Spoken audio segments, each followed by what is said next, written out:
It seems like if you were running for president, getting re-indicted for something you thought you were newly immune from just a couple months before the election would be less than ideal. Many Republican politicians have used veterans as props over the years.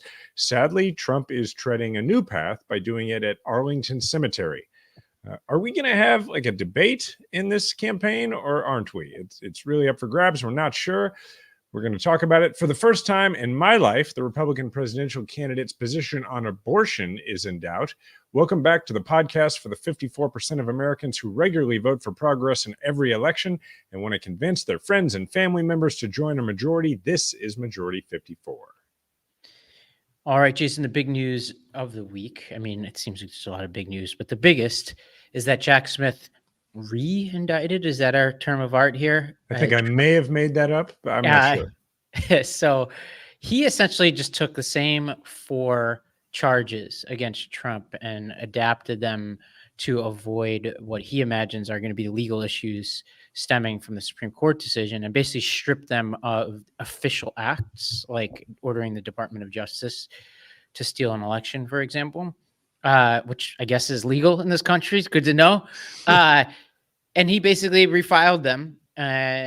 There's activity down in Florida, but I think given the judge down there, it's probably less important for the documents case, although I think that is the strongest of all of the cases on the merits. How big of a deal is this? We also have the sentencing, by the way, in New York that should be coming up after the debate. It is weird to say this.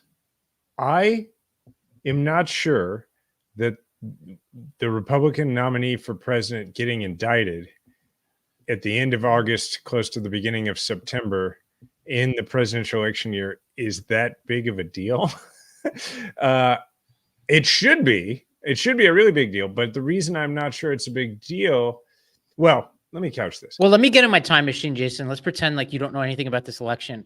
Right. 10 years ago, I'm calling you up, let's say 12 years.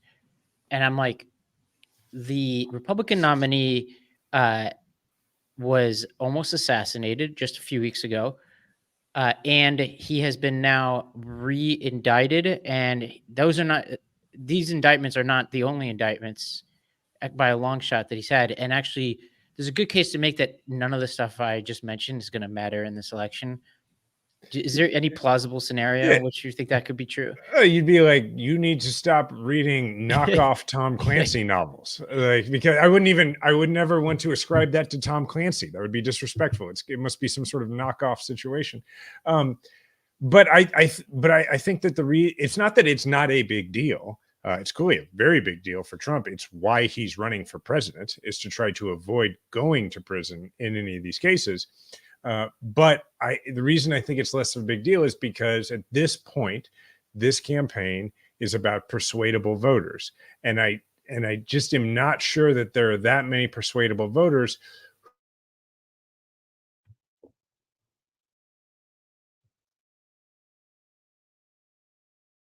I was gone for a second there. I think I'm back. The counterpoint to that would be that, it does force him to think and talk about things that are not what he wants to.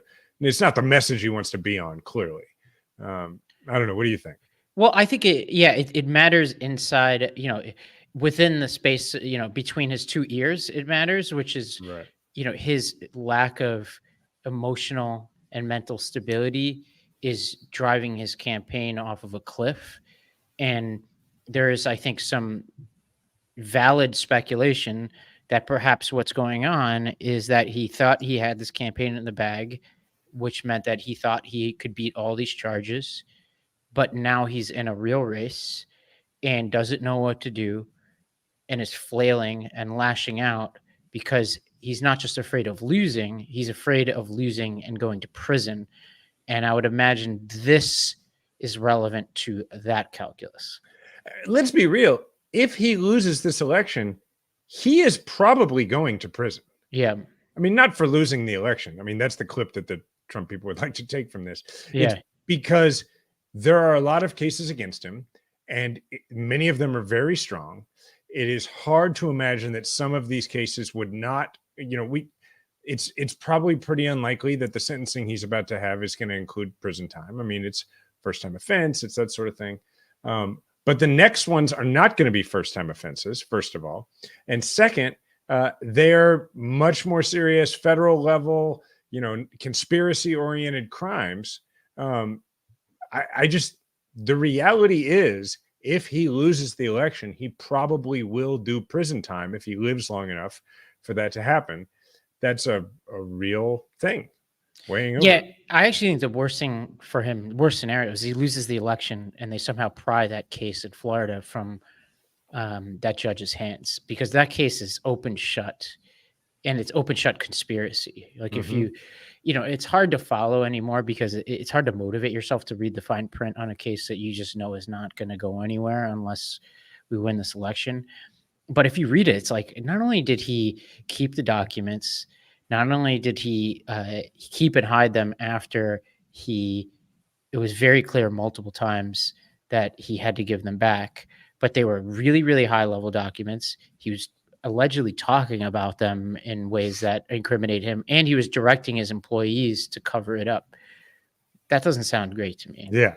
Okay, now here's a different angle on this, which is that I saw just a few minutes ago that CNN's front page had stuff about the indictment, and then basically had a subheadline about how this might be a problem for the Harris campaign because of what? And I didn't have time because I was preparing for this, but I assume I'm going to look this up. I assume their take here is that the Harris campaign has all the momentum, all the attention is on Harris. This would shift things back to Trump. I'm ready to go ahead and dismiss that idea.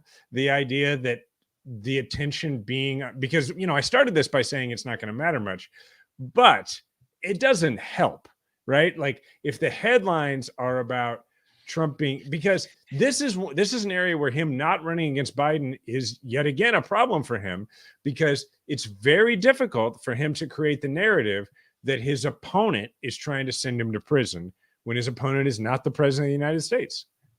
Yeah, and I would imagine Harris is not going to talk about this a ton. You let other people talk about it. Yeah, we'll see. I mean, as a reminder to the audience, we're sitting here and we'll get to the debates, but you've got, potentially debates coming up, and then you've got the potential hearing coming up right after that for Trump. So there's some pretty high stakes stuff happening. And I don't know, I just looked up and it's almost September. We're basically here now. This is truly the heart of the campaign. So here's the question of the day that everybody's talking about, which is Trump's inability to not stay on message, but to be on a message. And now they've brought in Lewandowski, and the idea is he's going to run Trump's campaign, and maybe he can get Trump to be on a message, because it's not like Trump has failed to stay on message. Trump has failed to cooperate with the idea of having a message, right? I mean, yesterday, I don't think we have a clip of this, but yesterday there was this Dr. Phil thing going around where it was Trump saying that he actually would have won California in 2020 if not for all the cheating. That's pretty off message, I think. And so my question, Ravi, is if you were on the Trump campaign, what would be, and is there even your strategy to get Trump on a message? I'm curious. The strategy for Trump? Yeah. I actually think there is one out there, and it's pretty stock and trade. It is, first of all, I'm going to caveat this that I don't believe what I'm about to say, but this is what their message would be, is to say, all right, this economy is not serving you well. Inflation is out of control. They're trumpeting improvements to inflation, but it's already baked in. Just ask yourself, are things more or less affordable than they were when I was president? And not only that, but you can go through a litany of things. We're now at war on multiple fronts, which is obviously an exaggeration to say the least. The borders are out of control. You say all these things, which actually, if you look at polls, Americans believe, even though in many cases, even Americans, and depending on what poll you look at, even believe that crime is up when crime is down. So you just say all those things, say, look, everything's out of control. Why is it out of control? Well, it's out of control because we've had a president who's been unable to do the job. And because he's been unable to do the job, he has allowed a bunch of leftists like Kamala Harris to grab the steering wheel and they've driven this country into an extreme direction, and it's my job to bring us back to the center. That's what the message would be. Do I think he has the capability of driving that message? Not in a crisp way, but the margins being what they are, if he just was halfway okay at that, he still has a very good shot. If he just, because it's him plus his ads, right? Like, he obviously matters the most in what comes out of his mouth. But what I just described is a pretty standard Republican message. And unfortunately, he can lose by 2 to 3, even 4 points and still win this election based on projections for the Electoral College. And so he just needs to hold on and be okay, which obviously he has not been until this moment. So let's do an exercise. Let's see. I didn't prepare for this. Let's see if off the top of our head we can name some of the messages he has been on lately. We could start with, is she black or is she Indian? Yep. That's one. I just mentioned sharks are dangerous. Yeah, sharks. You want to mix sharks and battery-oriented ships, I think, which, by the way, that's the only thing I agree with Trump on. I also have an irrational fear of sharks. I don't know if it's irrational, because I like being in the spot in the food chain that I am currently in. You just got back from surfing, so you clearly have a different view. Yeah. But I don't love sharks. To say, I have controversial views on animals. Like, I love spiders, for example, but I would say I'm not a big sharks guy. Yeah. Okay. Speaking. Well, if you love spiders and you don't mind sharks that much, like, we're not going to go on vacation together to the beach. But all right. Okay. Well, there's a few others. Walz is a assistant coach, not a head coach. Oh, right. I forgot about that one. Where's Hunter Biden was a big one. Like, during Harris's speech, that Trump used the critical attention space that he had to, among other things, ask that question that I know is on the minds of voters. Yeah. My crowds are bigger than your crowds. Yeah. Let's see what else. That was mixed with a improper use of AI, which I know a lot of the educators out there can get behind. They're struggling with that right now too. They get that. For a minute, it was, I'm going to fake the idea that Taylor Swift endorsed me. Yeah. It was that. I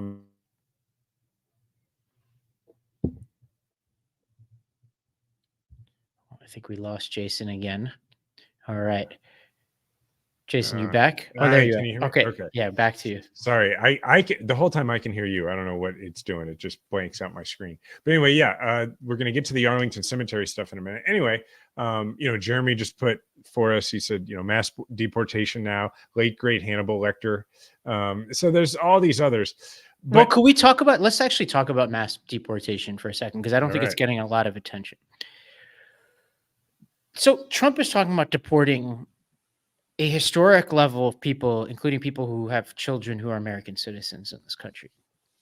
And I'll tell you right now, even in the most MAGA areas that you could imagine, people aren't truly ready to grapple with what he's saying. And a good example is Staten Island, where I just did this immigration story. And what you hear from people is there's all this ire directed to the migrants who are recent. And then they talk about the Mexicans like they're like, multi-generational Irish families now in Staten Island. They're like, oh, they're not like the Mexicans who, like, obviously, they do everything right. This is literally how people in Staten Island talk, right? Which obviously great, but it's like no sense of self-awareness, right? But Trump would be deporting those folks.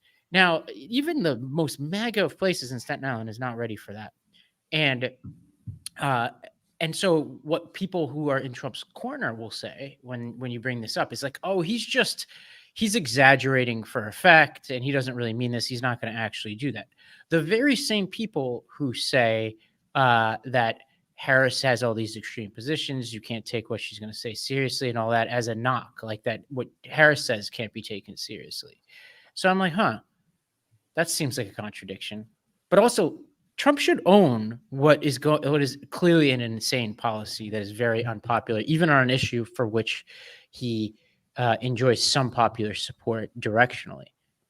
And here's why he should own it, because it is actually the basis for most of the other policies that are not policies that he claims. And what I mean is, Trump does events where he talks about we got to bring prices down, and he'll list stuff off: car insurance, groceries, whatever. And he's like, the prices are too high. We got to bring them down. He never tells you how he's going to bring them down. He says, we got to bring down the cost of housing. We got to make it where more people can be housed. He never tells you how. And then when he gets pressed on how, he always goes back to the same thing. He always goes back to, if we deport all these people that I'm saying we should deport, there'll be more housing units available. Things won't cost as much, all this stuff. So the problem is they have this deeply unpopular, impractical, impossible to implement idea, but it also is the root of all the other results he claims he's going to get, because he has no other way to achieve those. Right. Was it Polis who came on this podcast, Jared Polis, who was talking about how his simple answer to inflation would be increase immigration because it drives down the cost of services, and decrease tariffs? Yep. Yeah. Okay. Well, let's talk about Arlington. Hang on. Before we get to Arlington, there's one more point about all this I want to make, which is that the reverse of this for our listeners is that, and people are hearing this a lot, is they're having people either on social media or in person say, well, look, I like a lot of what Kamala Harris is saying, but she's not doing any interviews. We'll get to that in a few minutes. And she has no details. She never tells us how she's going to do it. And I don't know about you, I get a lot of trolls telling me this on social. And I reposted something the other day that was a list of Kamala Harris's policies. And I still had a ton of people being like, it doesn't say how she's going to do it. I want to read to you what I listed. And you tell me if these are things that you need further explaining or not. I don't think they do. So it says she is proposing a new plan to get tax relief to more than 100 million Americans, a new $6,000 child tax credit for families with children in the first year of life, cut taxes by up to $3,600 per child for middle-class families with kids, cut taxes by up to $1,500 on a tax credit for frontline workers and lower income jobs, extending $6,000 per year in savings on the Affordable Care Act health insurance premiums, which Trump wants to repeal. Then there's the whole piece about lowering housing costs with a $25,000 down payment for the first-time homeowners, all this stuff. And I have all these people. But Jason, you don't know the standard here, which is the Republican platform. Let me read you a couple of planks from the Republican platform. Number 1, seal the border and stop the migrant invasion. Right. That's it. There's nothing else. Number 3. My point? Number 3, end inflation and make America affordable again. And then number 6, large tax cuts for workers. Now, look, that's the standard. That's the gold standard. See my point? Like, it drives me crazy, and it should drive everybody else crazy too, that people's response is, I like what she's saying, but she doesn't say how she's going to do it. And it's like, she just told you that it's going to be it's not hard. And let's be honest, tax credit. That's the thing. If you look at historically, neither of these campaigns is going to do most of what they're saying. I think you should take it as it's a value statement. A value statement. And but here's what kills me about it, Ravi, is that the answer to people who are like, but how would she actually do that? The answer is get control of Congress. Right. and that's the thing. It's like, but you don't want to hear that. You say you like the ideas. You don't want to hear that the way to achieve this very specific policy proposal she made is to elect enough people who will support it. It reminds me of this viral video. I'm sure there are many of them, but I saw this viral video of this young person blaming Joe Biden for abortion, the Dobbs decision. Right. And I'm like, you're just ignorant. I'm sorry. I know you're young, but like, you just need to do better. Like, there's just no other way to put it. Like, I'm not going to coddle you over this. You need to know what you're talking about. You know what's great though? I bet she's voting for Kamala Harris, and that does. I mean, I hope so. God. Or he. So. I can't remember what the. I think I remember that video. Yeah, not great.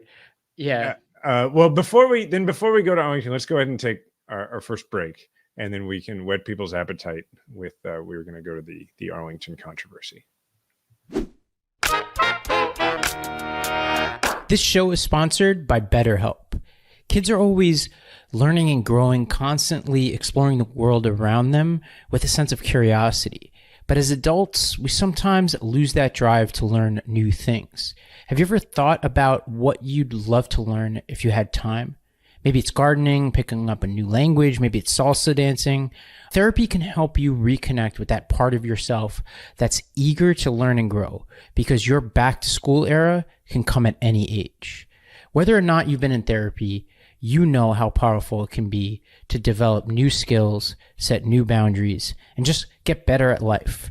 Therapy isn't just for dealing with the big stuff. It's a way to continually improve and be the best version of yourself. If you're considering starting therapy, BetterHelp could be the right fit for you. It's entirely online.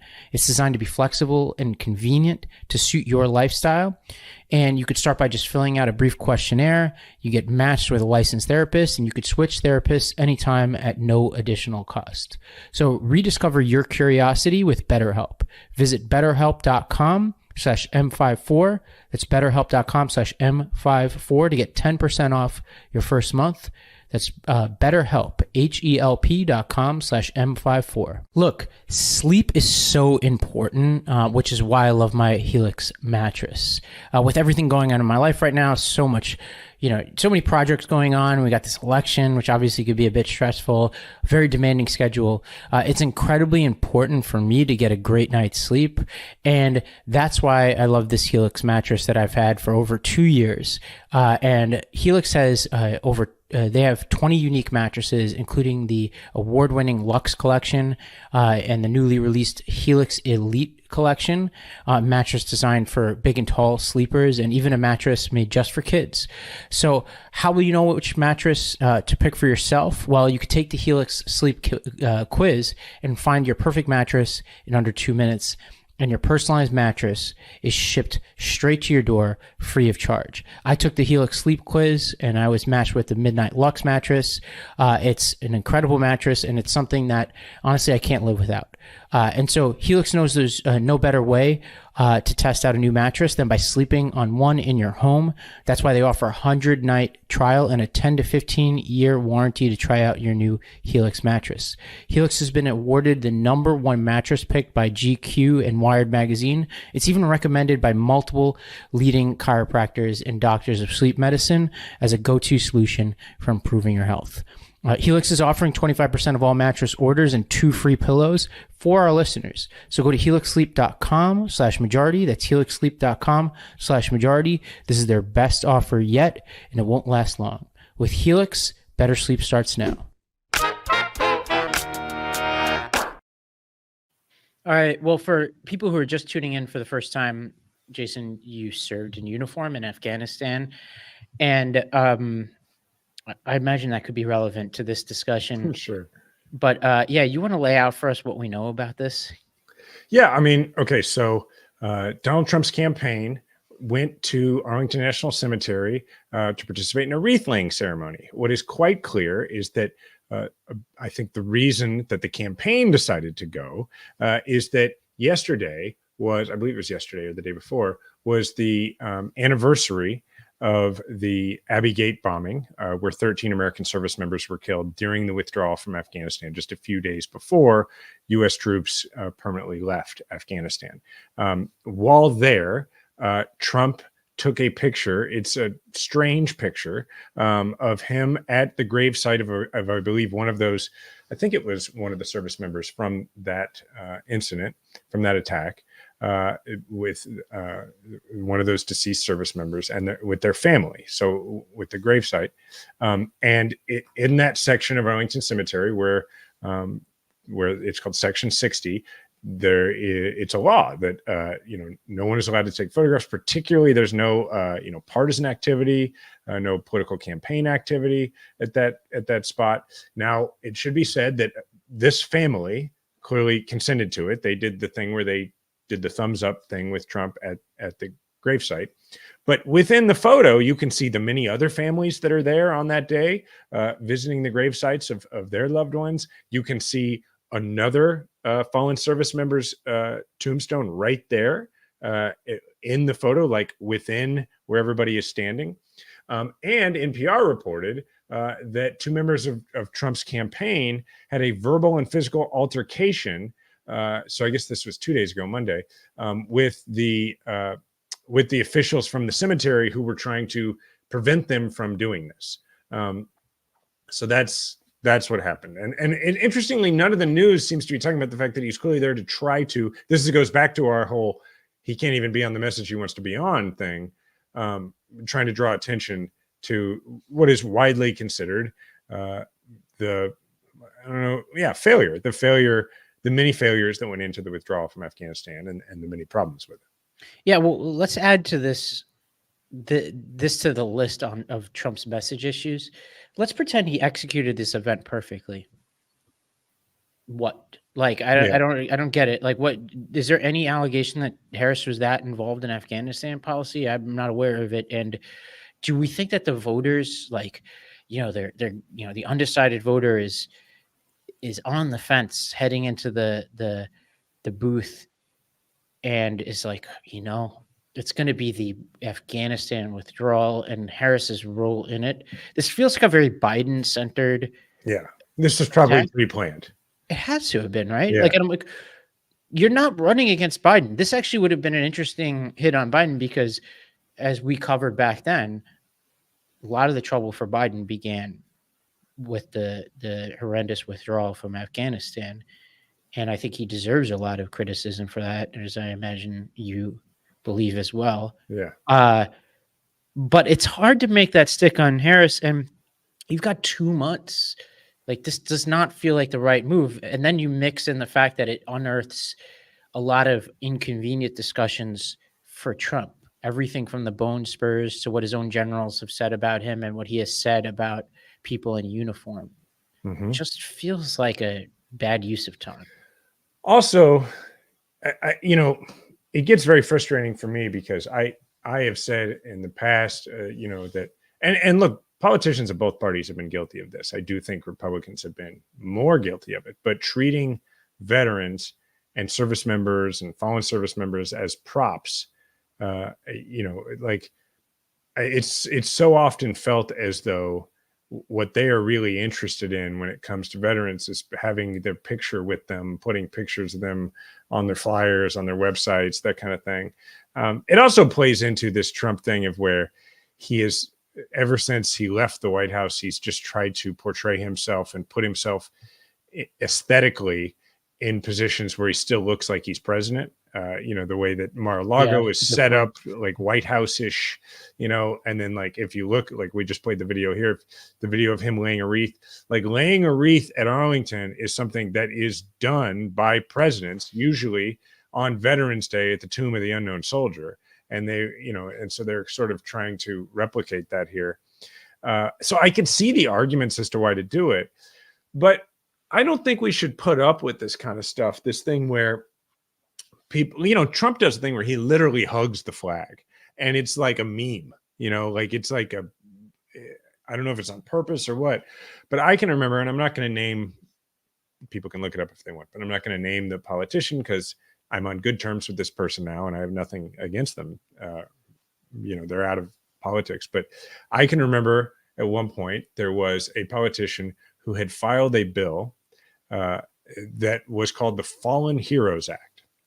And it's not Trump, it's somebody who you don't think about anymore. So it doesn't matter really. But I remember it really bothering me because it was and it's a good example of this stuff. It was called the Fallen Heroes Act. Now, if I told you that there was a bill that had been filed called the Fallen Heroes Act, you would have a lot of guesses as to what that bill might do, right? Probably none of those guesses would be as insubstantial as reality, which was giving a free flag flown over the Capitol to the children of anybody who had lost their lives in the line of duty. Because that seems rather minimal for such a maximal title. It also is like designed to trick somebody into voting against it, because I imagine there's some impracticality in something you just said. Like, how many flags are there? Where do those flags normally go? What kills me is you don't need a law to do it. That's actually why it bothered me. Any member of Congress could just, we don't have to go down this rabbit hole, but any member of Congress could just fly a flag over the Capitol and then send it to any constituent they want. It's just crazy. So it's, it's the naming things, it's the being veteran or service member adjacent, that kind of stuff. And that stuff drives me crazy. There was a moment in the 2012 election. It may have been 2016. I can't remember. Where another Democratic politician, who was a big deal politician, held a breakfast with veterans. And they, the news crews came in and they asked me, I was also running statewide. So I think this was 2012. And they asked me to come and be part of it. And it was like it was supposed to be a roundtable discussion about veterans issues with veterans. I got there, we sat down, we ate some eggs and some bacon. Camera crews were all there. We sat around, we talked. We didn't really talk about veterans issues. The cameras left, the event ended. And I remember saying to my staff at that point, I've been guilty of it before, but never again will I do an event that is solely for the aesthetic purpose of, anything veteran oriented. It has to actually have some purpose, something real discussed, some consequence, because it just drove me crazy the way both parties have used veterans that way. And this is like a perfect example of it. And it brings in a family, and it's just gross, man. Well, and it comes in the context of H.R. McMaster on a book tour, his former, what was he, national security advisor? Yeah. And during this book tour, he says he's not going to vote for Trump. That is the second national security advisor that I'm aware of, because John Bolton has essentially said the same in even more pointed terms. These are, Bolton is an extreme right-wing figure. Yes. And they both think this man has such poor character that they wouldn't vote for him again. John Kelly, another, prominent general who is chief of staff, I believe said that Trump is the most flawed human being he's ever met, and also accused the president of calling troops and those wounded in action losers and suckers. Now, what I would put to your family members you're listening to is like, what's more likely? That all these guys who served with distinction, I'll put Bolton aside. I'm not sure his service was distinction, although of those three, he's actually been a better resistance fighter than the other two.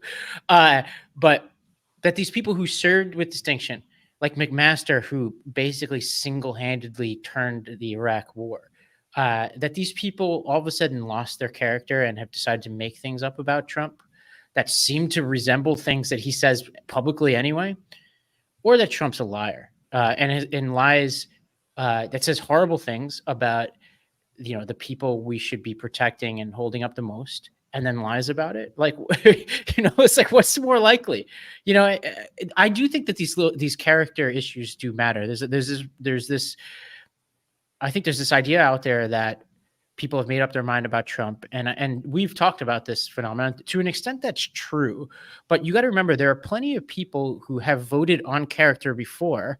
So they have made up their mind about him. And if you remind them enough, if it's close enough, they're going to be like, yeah, I'm done with this. I did it before. I voted against him before, and I'm kind of glad he's not in my life now, and I don't want to bring him back. This is why him being off message matters so much, is because in and of itself, him getting reindicted, him saying the things he said about veterans, him making ridiculous claims like we would have won California if Jesus were to come down and, count the votes, we would have won California, all that stuff.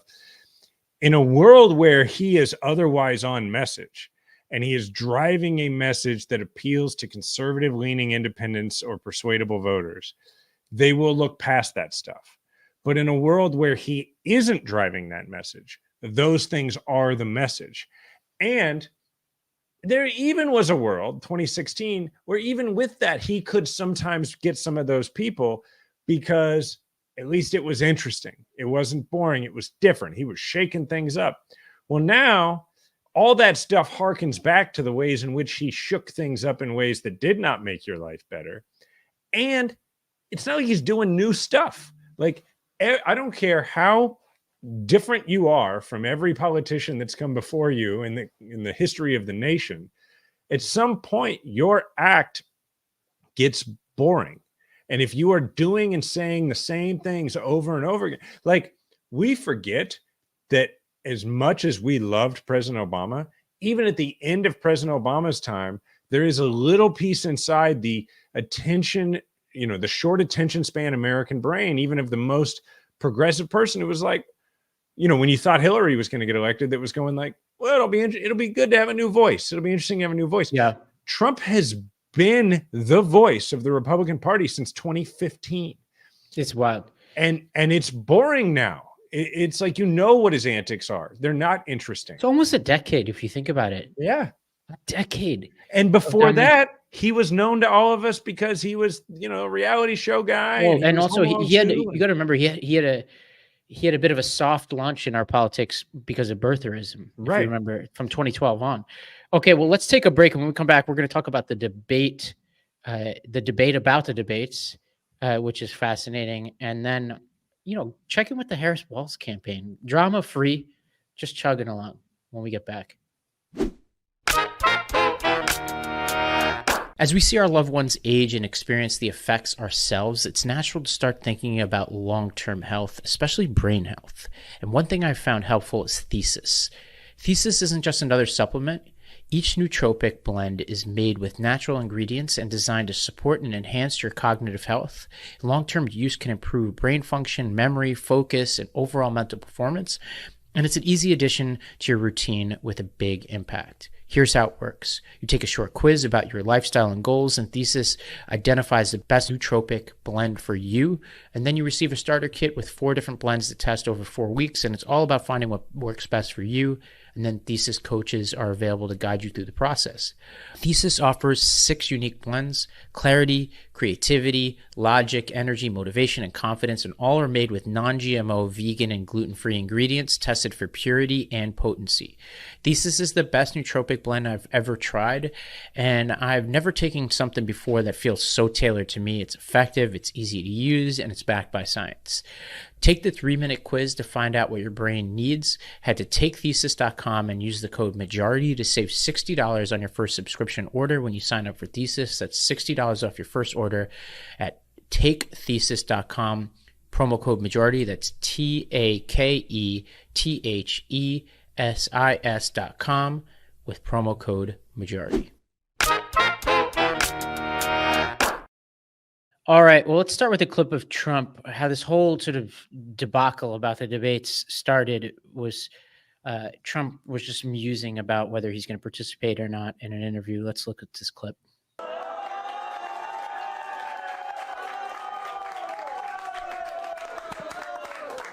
I think ABC should be shut out. I'd much rather do it on NBC. I'd much rather do it on CBS, frankly. I think CBS is very unfair, but the best of the group. And certainly I'd do it on Fox. I'd even do it on CNN. I thought CNN treated us very fairly the last time. I think Jake Tapper was very fair and Dana Bash was very fair. But they also want to change the rules. You know, the deal was we keep the same rules. Now all of a sudden they want to make a change in the rules because she can't answer questions. Why doesn't she do a couple of question answer? Why doesn't she do something like I'm doing right now? The agreement was that it would be the same as it was last time. In that case, it was muted. I didn't like it the last time, but it worked out fine. I mean, ask Biden how it worked out. It was fine. And I think it should be the same. We agreed to the same rules and same specifications. And I think that's probably what it should be. But they're trying to change it. So, okay, a couple of things. Where is he in that clip? I don't know. I've forgotten that it was in some weird, I think it was in a restaurant. I think it was like in a Vietnamese restaurant. I think Tina Nguyen from Puck or somebody was familiar with it and gave context online and was like, hey, this is like some weird MAGA corner of the Vietnamese community or something that he was visiting. But I'll direct people to her Twitter feed. They can learn more. One funny thing is ask Biden how it worked out last time. Not well for him. That's a weird little I would imagine not well. Actually, really not well for Trump because it didn't work out well for Biden in hindsight. But so what's going on here is that this feels like very David Plouffe-like, is that the Harris campaign is trying to get the unmuted, the mics unmuted, because the Biden campaign, I think in an error of judgment in hindsight, argued for muted microphones because they didn't want Trump interrupting Biden. But the theory goes, the more Trump interrupts, the worse he looks. Well, and also because the moderators didn't fact check Trump as he went along, it meant that once it was Biden's turn, he only had the time allotted to him and he had to choose. Do I correct all the lies that he just said, or do I answer the question to me? And he had to choose one or the other, and he chose to try to answer the question. And so he couldn't say like none of what he just said is true. So I think the idea is also for Kamala Harris to be able to be like, that's not true. That's not true. So, yeah. So now he's in this weird position where he is arguing publicly in favor of constraining himself because he can't control himself. And he has to acknowledge that. Now, the Harris campaign put out a video that ran chicken sounds over Trump talking about this. Let's go to this clip. But because they already know everything. They say, oh, Trump's, not doing the debate. That's the same thing they'll say now. I mean, right now I say, why should I do a debate? I'm leading in the polls. And everybody knows her. Everybody knows me. But when I looked at the hostility of that, I said, why am I doing it? Let's do it with another net. It's So, okay, perfect because he basically has the emotional maturity of a young Marty McFly. There is a history of this. I'm doing this debate history, which is going to be really cool. And back in '92, the Clinton campaign, I don't know if you remember this. I was too young to remember it, but they had people dress up in chicken suits and follow George H.W. Bush around because he was reluctant to agree to a debate, which is a long, history of whoever perceives themselves as being ahead, which at a certain point of that race, George H.W. thought he was ahead, turned out to be wrong. But the person who's ahead tends to want to avoid debates. Well, we should also recall that a big part of the reason that he turned out not to be ahead is because of the debate that he did agree. Yes. To. Well, okay. Yeah. I mean, there's a lot there. And there's a really fascinating history of this, which we won't go into today, but it's really interesting about how different campaigns have treated the negotiations based on how much leverage they have. But what the Clinton campaign did was they followed HW around the country, and people, there was just like, this is like back before Twitter, obviously, and all these things. And so people just independently just started on their own, dressing up in chicken suits. Some were campaign people, some weren't. And they would go to HW rallies, and it started getting to HW so much that at one point he got into an argument with a chicken. This is the sitting president of the United States arguing on live television with a chicken in the audience. And it was at that point that his campaign was like, this has gone too far. Yeah. Well, the other move that I really liked regarding this week was, or maybe it was last week, was Trump was at first. So the Harris campaign was saying, we want to make it where the microphones are live the whole time. The Trump campaign was like, no, we're sticking to the rules. And then the Harris campaign put out a statement that was basically aimed at an audience of one, and it was Donald Trump. And they literally said in the statement, we think that Donald Trump doesn't know that his campaign is taking the position that he can't be trusted with live microphones. So it was an interesting move. They were trying to create a divide, which is not hard to do, between Trump and his team. And for a minute it worked. And he was like, no, I want the microphones live. Well, we don't have enough time to talk about the intrigue within Trump world with Lewandowski coming back in, but there is a clear division inside that campaign and a bit of chaos, which, isn't great for him. But we'll obviously monitor everything that's going on there. One other sort of major development in Trump world is that they're trying to walk back their extreme abortion positions, sort of. Vance went on TV on Meet the Press to talk about this. Let's go to the clip. Democrats made the case this week and beyond this week that Donald Trump, if elected, will impose a federal ban on abortion if he wins. Now, Donald Trump says he won't, but can you commit, Senator, sitting right here with me today, that if you and Donald Trump are elected, that you will not impose a federal ban on abortion? I can absolutely commit that, Kristen, and Donald Trump has been as clear about that as possible. I think it's important to step back and say, what has Donald Trump actually said on the abortion question, and how is it different from what Kamala Harris and the Democrats have said? Donald Trump wants to end this culture war over this particular topic. If California wants to have a different abortion policy from Ohio, then Ohio has to respect California and California has to respect Ohio. Donald Trump's view is that we want the individual states and their individual cultures and their unique political sensibilities to make these decisions because we don't want to have a nonstop federal conflict over this issue. The federal government ought to be focused on getting food prices down, getting housing prices down, issues, of course, where Kamala Harris has been a total disaster. So I think Donald Trump is right. We want the federal government to focus on these big economic and immigration questions. Let the states figure out their own abortion policy. Let me just follow up with you a little bit on that point, because I've been talking to Republicans, including Senator Lindsey Graham just last week, who've made it very clear that if Donald Trump is elected, if you are elected, they will continue to press this point. Senator Graham said to me, I'm going to keep saying that there should be a federal ban.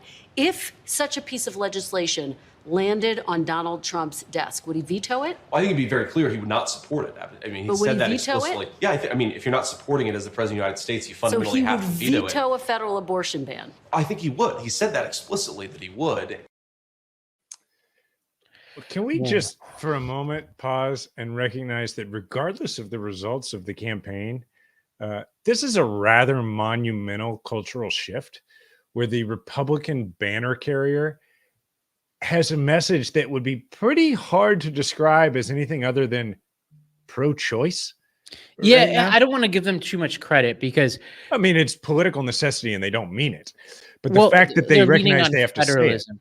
Now, okay, we asked earlier in this podcast about what a message could sound like. That was close, right? And this is a reminder that for all of Vance's issues and his inability to order donuts or to go a day without disparaging women, he is smart enough to string together a coherent message. And I think we need to be building him up ahead of the vice presidential debate because he is a smart enough guy who, with enough preparation, will surprise people if we continue to talk about him, and ridicule him in ways that he deserves. But we need to win the expectations game. I'm a little worried about him showing up and being more coherent than people are used to. Well, I hope one of the questions in the vice presidential debate is, Senator, you are running to be the vice president to a 78-year-old man.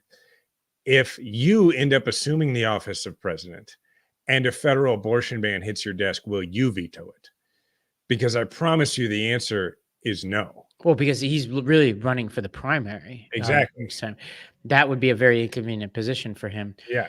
Because he's framing it. You're right. He's framing it to say Donald Trump would. So when he's, we already know he's slippery enough and unscrupulous enough that when he gets into that Republican primary, he's going to say, "Look, I'm just saying what Donald Trump's position is." I was a happy what word. he's planning to do.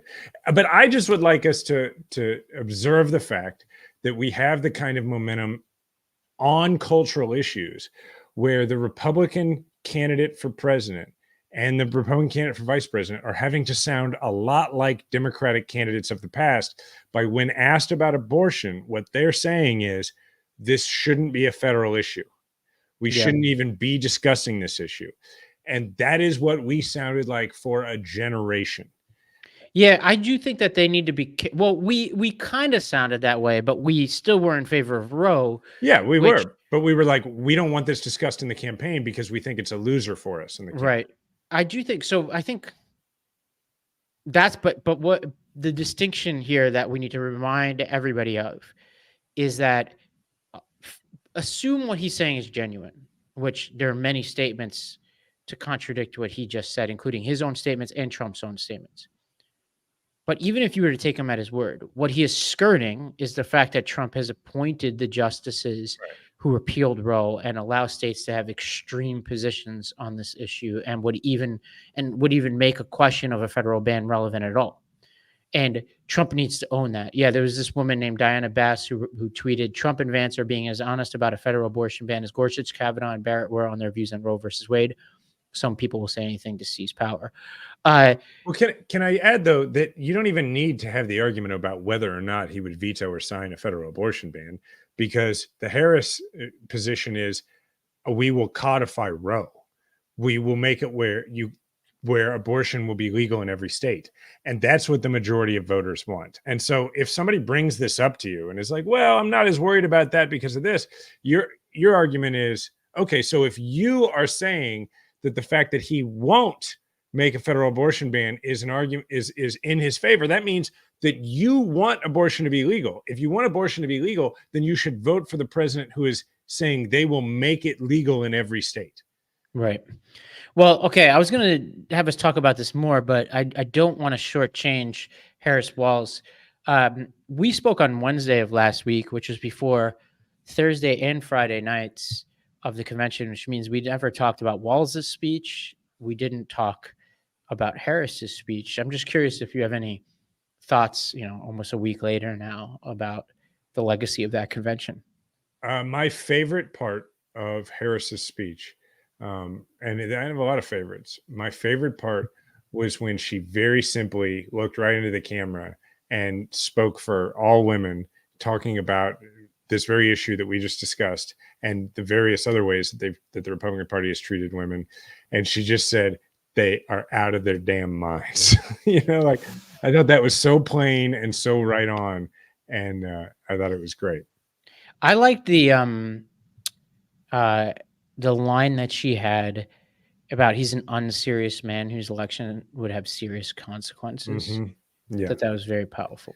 Well, yeah, and if we could call out one more part, which is, I liked the matching of the way she did the whole, and so I accept your nomination, when she built up to it with on behalf of, and the people she listed, but she was so specific. It's easy to be like on behalf of people who work for a living, but she was like on behalf of people whose grandmothers don't speak English, on behalf of, and she went through a very specific, sort of litany of people, and there was enough stuff in there where a lot of persuadable voters can see themselves in that. And the reason I like that is because while it could come across by some as pandering, I would compare it to, or I would put it next to Obama's line about Trump being a 78-year-old billionaire who, from the moment he came down the escalator, has been telling you about his problems, because those match up so well, because that's Kamala going right at what it is that wins presidential elections, which is proving to voters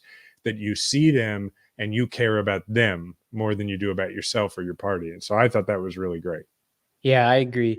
And I know, I think Walz obviously did what he needed to do, and really showed the electorate who he is. I thought he was as Midwest. I actually, when he got picked, I texted our friend of the show and our friend Al Franken, and I was like, okay, he's Minnesota, because he was like the only one I didn't really know of them. And I was like, what's the deal? And Al said, he's great. He's a genuinely Midwestern guy. And that was a genuinely Midwestern speech.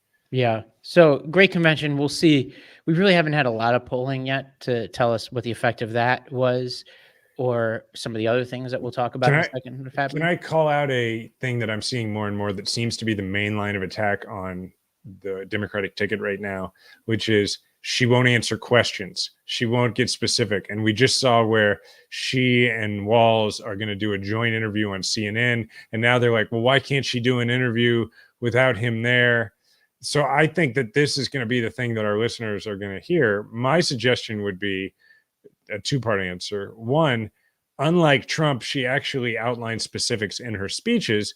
So if I were her, I would want her to keep giving those speeches and getting to as many people as she can, because that's, when you're winning, you don't change things. I think it's okay when you are talking to someone who you're trying to persuade to let the fourth wall come down and talk about the fact that this is a campaign and the point is to win.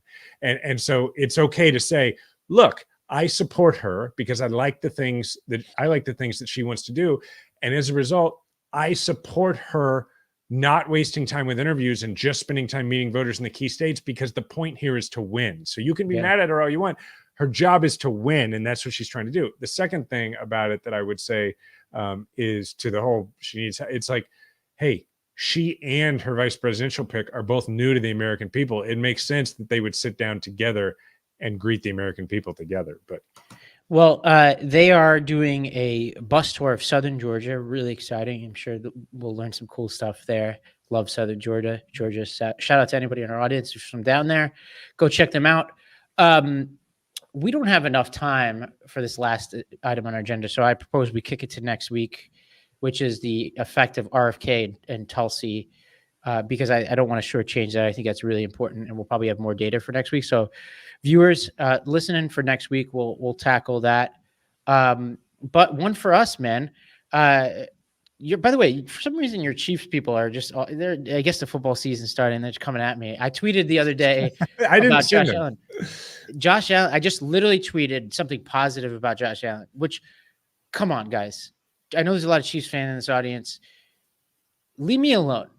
You guys you've won enough times. I tweeted that Josh Allen is the only quarterback, except for Tom Brady, who has had a 90+ in PFF ratings. Not didn't say anything negative about Mahomes. Didn't utter Mahomes' name. As you know, I deleted a tweet earlier in the week that was poking fun at Mahomes and then replaced it with something much more benign. That was a joke. But Chiefs fans, settle down. You guys have won a lot. Nobody's telling you guys are not good. You do have some suspiciously MAGA and MAGA adjacent people in your lives, but it's fine. Like, I'm not pointing out something that a lot of people haven't pointed out. I'll help you out. Chiefs Your boy fans, Butker, by the way. Chiefs fans, when it comes to Ravi, just stand back and stand by. Okay. Yeah. I'm doing my best, Ravi, to try and hold them off. Well, one of your people had the nerve, and this might have been you, I don't remember, to bring the Royals and Yankees into it. I'm like, look, use your winning hand, right? If you want to talk Chiefs, great. You have the winning hand. You bring the Yankees versus Royals into this discussion, I could give you 100 years and you're not going to catch up. So that's where you guys really need to chill, you know? You don't understand. Kansas City is having its moment, and we are not satisfied with simply, becoming more of a cultural touch point on the map. We are out for world domination now. Well, it's funny. You guys are talking about your moment when we have a better record in baseball than you guys, and the best slugger probably in baseball history if you take the steroids era out. And nobody's saying it's the Yankees' time. He played in Nobody segregated cares baseball. in New York. He played nobody cares. We're just like, we won so much. It's like, whatever. It's cute, Anyway, we're out for world domination. That's just how it is now. Yeah. All right, fair. Well, look, my one for us is just an adorable Bella Brave Kander thing. My almost 4-year-old daughter, she is in her Frozen era, her Frozen phase, which any parent out there knows. That's just, I don't know if it wasn't true with True, my son, but it's certainly true with my daughter, Bella. Everything is about Elsa. She sometimes wears an Elsa costume to school. But the really cute thing is that Bella is really into singing right now. Now, I can't say that my daughter has like a singing voice. Perhaps she'll develop one, but boy, does she like to sing. And she will she knows every word. She can't read, but she knows every word to Let It Go, which is like the main song and she belts it. With attitude, with hand gestures, with the whole thing. And like, it doesn't even matter what song is on. She sings that song and it's at the top of her lungs. And it's adorable because she clearly thinks she's hitting all the high notes based on how the gusto. And it's just really adorable and kind of fun. So. Well, at that, all right. That's what we got today. Yeah. Hey, everybody, please leave a 5-star review. Thank you to those who have recently. We have a lot of those. It's like 5,000, but you can never have too many. It helps people find the show. The little humble brag. We got like 5,000 5-star reviews. Thank you to the Midas Mighty. You can find Ravi and I on social at Ravi M. Gupta. He's really interested in your opinions about football, so you should tweet that at him. Harrison Butker. That's what I want to hear about. And you can find me at Jason Kander. Remember, we all have a platform. Make sure to use yours today.